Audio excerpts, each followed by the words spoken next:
जय माता की दोस्तों, आप सभी का स्वागत है हमारे YouTube चैनल में। दोस्तों, आज की इस वीडियो में हम बात करने वाले हैं मई माह के मेष राशिफल के बारे में। मई का महीना मेष राशि वाले जातकों के लिए कैसा रहेगा? इस महीने में उनकी आर्थिक स्थिति कैसी होगी, कार्यक्षेत्र कैसा होगा, व्यापार कैसा होगा, स्वास्थ्य कैसा होगा और प्रेम जीवन कैसा रहेगा, सभी के बारे में विस्तार से बात करेंगे। और साथ में आपको कुछ उपाय के बारे में भी बताएंगे जिन्हें करने से आप ग्रहों के अशुभ प्रभाव से बच सकते हैं। तो आइए वीडियो को शुरू करते हैं। सबसे पहले बात कर लेते हैं आपके कार्यक्षेत्र की। दोस्तों, करियर के दृष्टिकोण से यह महीना आपके लिए अनुकूल रहने की संभावना है, क्योंकि दशम भाव के स्वामी शनि महाराज पूरे महीने एकादश भाव में रहकर आपकी स्थिति को प्रबल बनाएंगे। आपके लिए इस समय पर नए नए अवसरों का निर्माण करेंगे। आपके वरिष्ठ अधिकारी भी आपके काम की प्रगति से संतुष्ट नजर आएंगे और उसके कारण आपको अच्छी पदोन्नति भी प्राप्त हो सकती है। नौकरी में आपका जो है वो विस्तार बढ़ेगा। बस आपको अहम भावना से ग्रसित होकर किसी को भी उल्टा सीधा नहीं कहना होगा। दोस्तों, इसके अलावा आपका इस समय पर जो है वो नौकरी में बदलाव हो सकता है। आप इस समय चाहेंगे आपकी वेतन में वृद्धि हो, वो भी हो सकती है। दोस्तों, इस समय पर आपको हर प्रकार की सुख सुविधा मिलेगी। दोस्तों, इस महीने आपको अपने विरोधियों और विशेषकर कुछ खास सहकर्मियों का भी ध्यान रखना होगा, क्योंकि वे पीठ पीछे आपकी बुराई कर सकते हैं। उनसे बचना आपको समस्याओं से बचा जा सकता है। व्यापार करने वाले जातकों के लिए यह महीना अनुकूल रहेगा। सप्तम भाव के स्वामी शुक्र महाराज आपके प्रथम भाव में देवगुरु बृहस्पति और शनि देव की दृष्टि से देख रहे हैं। दोस्तों, विदेशी माध्यमों से भी धन लाभ होने के योग बनेंगे। व्यापार में प्रगति होगी। इस महीने आप अपने व्यापार को नई दिशा दे पाएंगे। अगर आप अपने व्यापार को विस्तार देना चाहते हैं तो उसके लिए जो है वो 15 से 30 तारीख तक का समय आपके लिए बहुत ही शुभ रहेगा। इस समय पर आप कोई भी नया बिजनेस अगर शुरू करना चाहते हैं तो वो कर सकते हैं। आर्थिक स्थिति की बात करें तो यदि आपकी आर्थिक स्थिति को देखा जाए तो यह महीना आर्थिक तौर पर बड़े उतार चढ़ाव लेकर आ सकता है, क्योंकि द्वादश भाव में मंगल और राहु बुध की युति होने के कारण आपके खर्चे काफी बढ़ते नजर आएंगे। आपको आर्थिक रूप से चुनौतियों का सामना करना पड़ सकता है, लेकिन अच्छी बात यह है कि पूरे महीने शनि महाराज आपके एकादश भाव में रहकर आपकी आर्थिक योजनाओं को बल देंगे। आपको धन प्राप्ति के नए स्रोत मिल सकते हैं और एक पक्का जरिया मिल सकता है धन कमाने का, जिससे आपका धन आपके पास आता रहेगा। व्यापार में भी धन प्राप्ति के अच्छे योग बनते दिखाई दे रहे हैं। महीने के बीच में सूर्य और शुक्र के द्वितीय भाव में जाने से भी धन लाभ होने के प्रबल योग बनेंगे।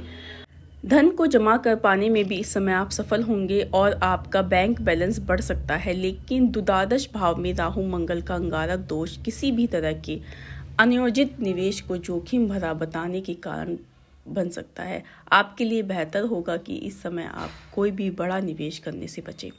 दोस्तों, स्वास्थ्य की बात करें तो यह महीना स्वास्थ्य के दृष्टिकोण से कमजोर रहने वाला है। आपके राशि स्वामी मंगल महाराज द्वादश भाव में रहेंगे, वह भी राहु के साथ, जिससे स्वास्थ्य संबंधी समस्याएं होती हैं। मंगल राहु का अंगारक दोष इसको और बढ़ा सकता है। बुध भी उनके साथ होने से आपकी त्वचा संबंधित समस्याएं को बढ़ा सकता है, जैसे आंखों में परेशानी, एलर्जी आदि ऐसी स्वास्थ्य परेशानी आपको हो सकती हैं। दोस्तों, इस दौरान वाहन सावधानी से चलाएं, क्योंकि किसी प्रकार की दुर्घटना होने की भी संभावना बनी हुई है। अब बात कर लेते हैं प्रेम जीवन के और वैवाहिक जीवन के बारे में। यदि आपके प्रेम जीवन की ओर देखा जाए तो पंचम भाव के स्वामी सूर्य महाराज प्रथम भाव में महीने की शुरुआत में रहेंगे, जिनके साथ शुक्र और बृहस्पति जैसे ग्रह भी विराजमान होंगे और वह सप्तम भाव पर दृष्टि डालेंगे। प्रेम संबंधों के लिए यह समय अनुकूल समय रहेगा। आप अपने प्रियतम से विवाह रचाने में भी सफल हो सकते हैं, यानी कि आपका प्रेम विवाह भी हो सकता है। हालांकि मंगल के द्वादश भाव में होने से और राहु के साथ युति करने के कारण, शनि के पंचम भाव पर दृष्टि डालने के कारण बीच बीच में कहासुनी और नोकझोंक भी हो सकती है, लेकिन आपका प्रेम मजबूत रहेगा, जिससे आप इन सभी परिस्थितियों से बाहर निकल सकते हैं। महीने के बीच में यानी कि 14 मई को सूर्य वृषभ राशि में आपके द्वितीय भाव में आ जाएंगे और 19 मई को दूसरे भाव में आ जाएंगे।